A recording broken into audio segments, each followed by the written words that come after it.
Hi hello viewers, இன்றைக்கி என்ன பார்த்தீங்கன்னா மட்டன் சூப் எப்படி செய்கிறதாங்க. இதுக்கு நல்லெலும்பு நம்ம வாங்கிட்டு வந்தோம் கடையில்.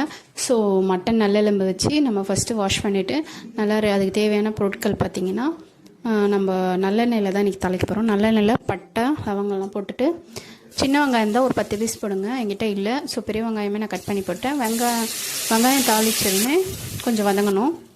வதங்கின பிறகு இஞ்சி பூண்டை இடித்து போடுங்க. அதுக்கப்புறம் தக்காளியும் ஒரே ஒரு தக்காளி சின்னதாக இருந்தால் போதும். நல்லா நல்லெண்ணெயிலே வதக்கிடுங்க.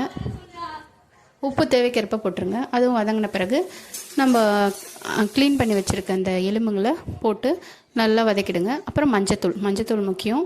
அதுக்கப்புறம் பார்த்திங்கன்னா இதுக்கு மசாலா என்னன்னு பார்க்குறீங்களா? இதுக்கு பார்த்திங்கன்னா மிளகு, சீரகம், தனியா, பட்டை, சோம்பு கொஞ்சம் எல்லாமே ஒரு வெறும் கடாயில் போட்டு வறுத்து எடுத்து ஆற வச்சு அதுக்கப்புறம் பொடி பண்ணுங்கள், பவுட்ரு ஆக்கிடுங்க.